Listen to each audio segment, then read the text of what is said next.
दोस्तों, high blood pressure के patient भरे हुए हैं आज के दिन में और ये सोच रहे हैं कि दवाई शुरू करूं ना करूं। ना करने का क्या मेजर रीज़न है? उनके दिमाग में बैठा हुआ एक बार दवाई शुरू किया तो ज़िंदगी भर दवाई लेना पड़ेगा, इसलिए ना लो तो अच्छा रहेगा। इसका सॉल्यूशन आज हम बताने वाले। हाई ब्लड प्रेशर का पेशेंट दवाई ले, कब से ले और कब तक चलेगा और कैसे इसको मैनेज करना है। तो इसके लिए पहली बात आपको बता दूं, अगर आपका ब्लड प्रेशर 130 तक है तब तक हम इसमें दवाई नहीं शुरू करना चाहते।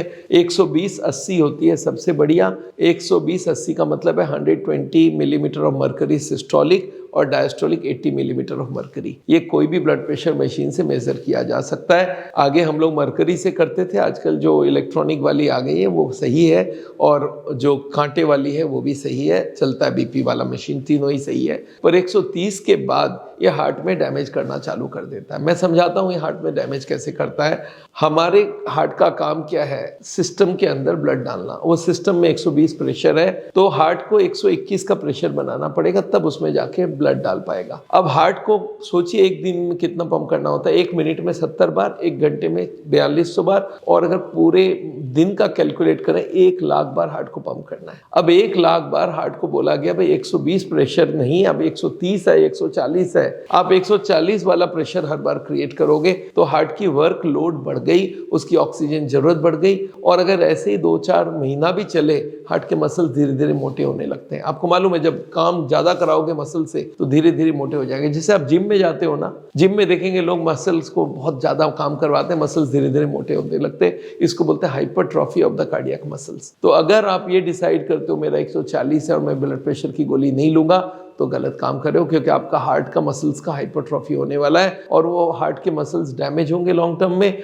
और एक बात है कि ब्लॉकेज भी करने का काम करता है high blood pressure. High blood pressure रहती है तो हार्ट की जो दीवार होती है मसल्स के, हार्ट के जो ब्लड के ट्यूब्स होते हैं उनके जो मसल्स हैं, उनके मसल्स के ऊपर धक्का मारता है हार्ट, और वहीं पे ज़्यादा खुरदरा होता है और जहाँ पे प्रेशर ज़्यादा पड़ा वहीं पे ब्लॉकेज के चांसेस ज़्यादा है। तो इसलिए ब्लड प्रेशर पेशेंट 130 के बाद आपको दवाई शुरू करना कंपलसरी है। अभी बोलते हैं सर अगर मैं ना शुरू करने की इच्छा में, मैं बोला फिर एक काम कर लो, हाई ब्लड प्रेशर के जो कारण है उनको कंट्रोल करो, मैं आपको 2-3 महीने का टाइम दूंगा। बोला क्या करना होगा? मैं बोला एब्सोल्युटली वजन कम करो आपके, आप नमक कम कर लो, आप हर दिन फल फ्रूट ज़्यादा खाओ, 0 ऑयल का खाना शुरू करो, कोलेस्ट्रॉल ट्राइग्लिसराइड को कम करो, स्मोकिंग कर रहे हो तो बंद करो। अगर ये सब आप कर सकते हो और लो कैलोरी खाना खाओ तो आपका ब्लड प्रेशर ऑटोमेटिक कंट्रोल हो जाएगा। मैंने हजारों लोगों की ब्लड प्रेशर की दवाई बंद की है। अगर आप लाइफस्टाइल चेंज करने तैयार हो तो मैं आपको 3 महीना दूंगा, पर 3 महीने में आप नहीं ला पाए ब्लड प्रेशर, फिर दवाई लेना चाहिए। और वो दवाई आजकल बहुत सारे हो गए, बहुत कम साइड इफेक्ट होती है।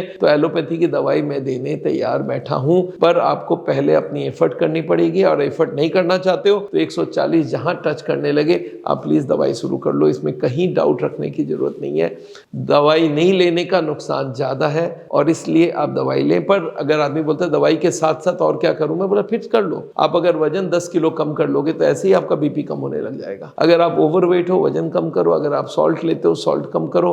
अगर आप तेल घी बंद करते हो, नॉनवेज बंद करते हो, ड्राई फ्रूट्स बंद करते हो, तो आपके ब्लड में फैट भी कम होगा, बीपी भी कम होती है। और अगर आप स्मोकिंग या वो बंद कर देते हो, हर दिन वॉक करते हो, बहुत सारा वेजिटेबल्स लेते हो, तो आपका बीपी ऐसे ही कंट्रोल होने लग जाए। और होने लगे तो मैं क्या दवाई हटाने तैयार हूं। हजारों लोगों की दवाई हटी, तो जो दिमाग में बैठ गया ना एक बार दवाई शुरू हो जाए जिंदगी भर लेना पड़ेगा, वो गलत। एक बात और बता दूं, ये जो ब्लड प्रेशर की गोलियां आप लेते हैं ना, ये जैसे ही ब्लड में गई, आप खाना खाए, दवाई डाला और वो 1 घंटे में ब्लड में पहुंच गई। ब्लड में पहुंचने के बाद उसने एक्शन काम किया, आपका बीपी कम कर दिया। अब वो जो दवाई किडनी के थ्रू जाएगा, किडनी उसको निकाल देगा बाहर। किडनी 24 घंटे में दवाई को बाहर निकाल दिया तो आपको वापस गोली लेना पड़ेगा 24 घंटे बाद, नहीं तो कंट्रोल नहीं होगा। तो कंट्रोल करना अगर एम है तो हर दिन आपको दवाई लेना पड़ेगा। एलोपैथी की दवाई 1 दिन से ज्यादा काम नहीं करती है, इस बात को बहुत अच्छे से समझ लीजिए। एक ऐसा गोली नहीं है जो 1 साल तक आपकी कंट्रोल रख ले BP. No, you have to take it every day. अगर लेना है कि नहीं लेना डिसाइड करना है तो मैं ये बोलूंगा, अगर आप 140 पहुंच चुके और आप लाइफस्टाइल चेंज करके कंट्रोल नहीं कर पा रहे हो तो don't wait, start the medicine. दोस्तों, मेरा नाम डॉक्टर विमल छाजड़ है। आपको हार्ट के बारे में हर दिन कुछ ना कुछ नई चीजें आपको बताता रहता हूं। आप इसको जरूर फॉलो कीजिए और लोगों को फॉरवर्ड करिए। हमारी क्लिनिक्स हार्ट की पूरे इंडिया भर में है, वहाँ पे हम ब्लड प्रेशर, डायबिटीज, हार्ट, ये सब का इलाज करते हैं। आप उनको जरूर भेजिए और हमारे कोई भी क्लिनिक में कॉन्टैक्ट करने से हम इसको दवाई से भी कंट्रोल करेंगे, लाइफस्टाइल भी चेंज करवाएंगे। Thank you so much.